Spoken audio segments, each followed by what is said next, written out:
it's MK and welcome back to Messy Monday. We are still working with inks and I am using my Kit Conspiracy kit for this particular Messy Monday. Now I'm using week 2's Kit Conspiracy kit. Last week I used week 1's, so it's going to be a little bit of a different style because of the fact that we're using travel type theme layout. So I've got all of these photos. I can't remember how many photos, 9, somewhere in there. To do on a 2-page layout, and it is of a super cool restaurant. It's almost like a bank vault. It was really cool. So I pulled out a couple of these red elements that were part of my Echo Park Frames and Tags Let's Go Travel kit. They were inside the monthly box for February for my shop. I also pulled out this really awesome, almost tribal art-ish little design that says, if you never try, you never will. And then I got some tickets here, but the tickets don't actually end up making it because in my fussy cut section, I ended up bringing in some postcards. I also have these super cool gears. I cannot wait to put these on my layout. I love gears, and it has been a hot minute since I have used gears. At least I think I used them one time last month. Oh, you guys, I used to use gears all the time. What's wrong with me? So anyways, I've got all of these little pieces here that I have fussy cut out from my kit and or from my paper pack.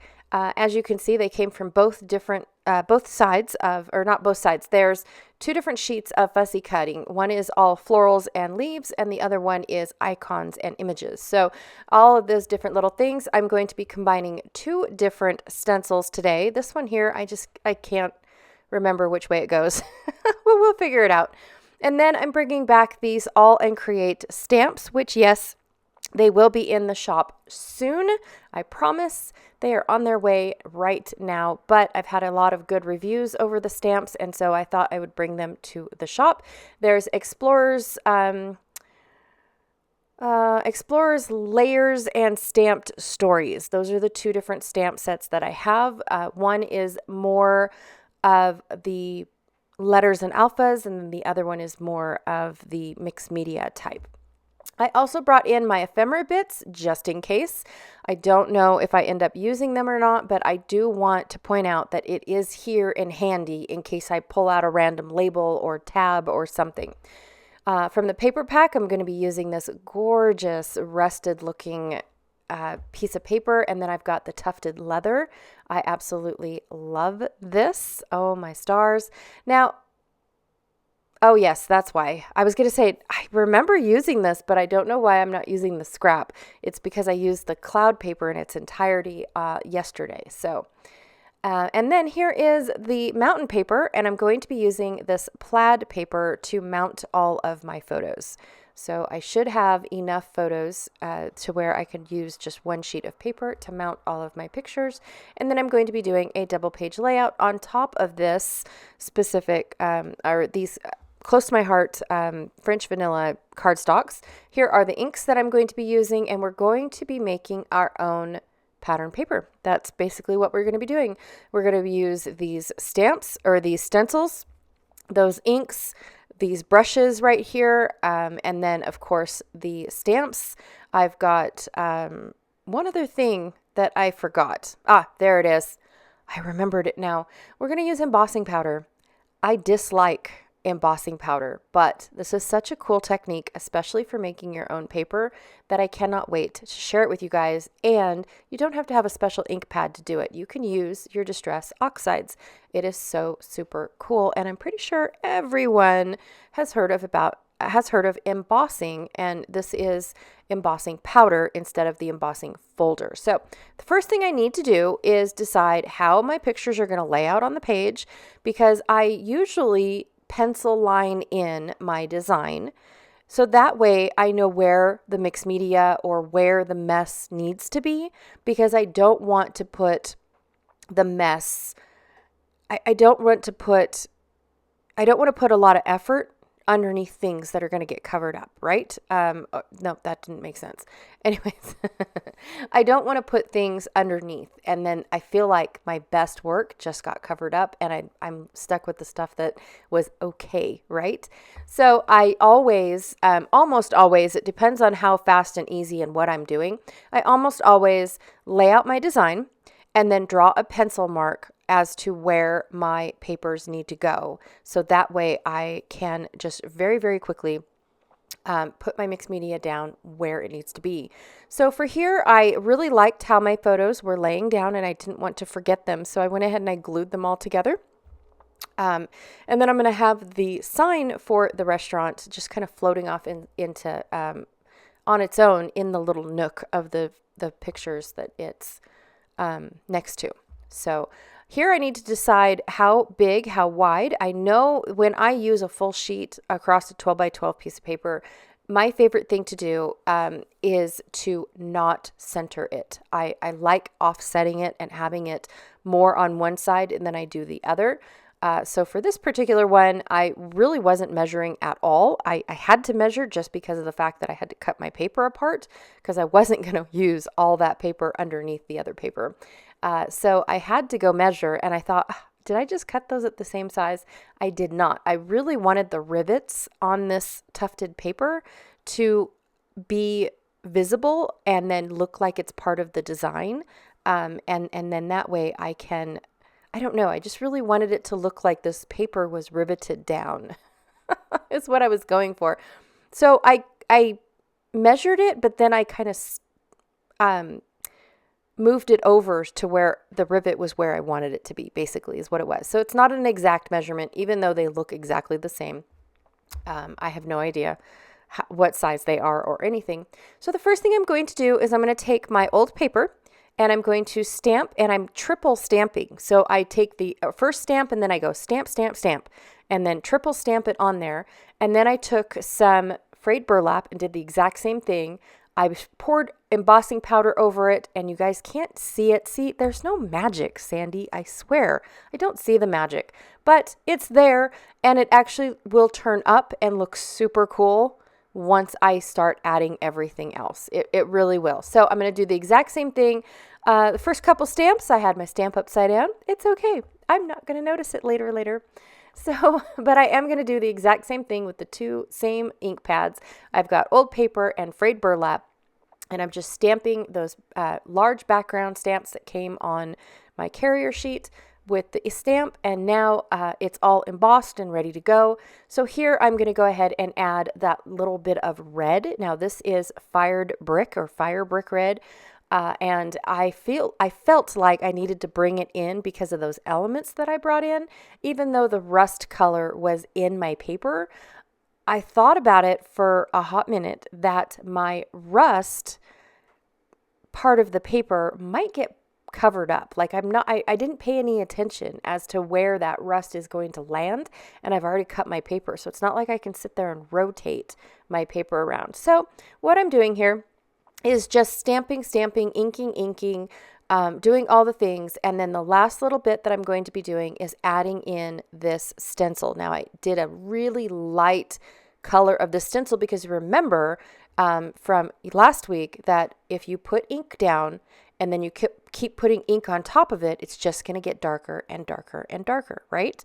So that is what I'm going to do. So now my paper is too light. I need to get it to be as dark as, not really as my other papers because I don't want it to be matchy, but I do need to get it a little bit dark. Now, I'm sorry, you guys, I didn't realize I did a close-up right there, but I promise you I have a close-up that's a lot slower for you guys to see what is going on. Now, as you can tell, I keep rubbing my papers off. I keep rubbing down and using this paper towel to rub off. It's not a wet wipe. It's not wet at all. It is just a paper towel. And what I'm doing is I'm rubbing the ink off the embossing powder. But I used clear embossing powder, so it's really making that old paper color just pop. It's really pulling it out. It's also making the frayed burlap pull out as well. So here I didn't like my stencil work all by itself. It just stood out like a sore thumb. And so I decided I'm going to rub down just whatever was on my stencil, right? So here's the two differences. I liked this one, but the red stood out a little bit too much, so I decided to blend in some more red and give it a little bit more of a pop. I really, really like that. I really like adding more of these layers on there, but now I've lost my blue. I feel like I have lost all of my blue. I can still see, oh, that one was great when you rubbed it down. That looked great. I can still see the stencil work when I look up to it really super close, but I can't see the, oh, this is funny too. I can't see the design work, like from my point of view right here. Okay, so you know how I tell you guys that I always ink off of my papers and I don't ink over my project? I wanted to show you guys why, because I like distressing and I'll ink after I distress. And then it tears up my sponge, and so it puts this big old mess on my project. So I'm going to do all of my inking off camera and then come back and share with you guys. This is the final product right here. The only thing I did that was not on camera was I took some water, put it in my hand, and splashed it on top of my ink as it dried. Here you can see the stencil work. Both stencils shine up really nicely. You can see all that embossing powder. You can see the stamped images that I just kept stamping on top of the embossing powder.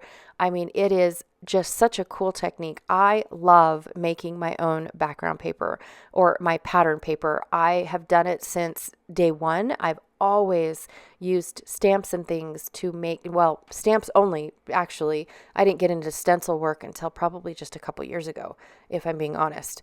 But yeah, I used to make my own background paper a lot, and it was so much fun.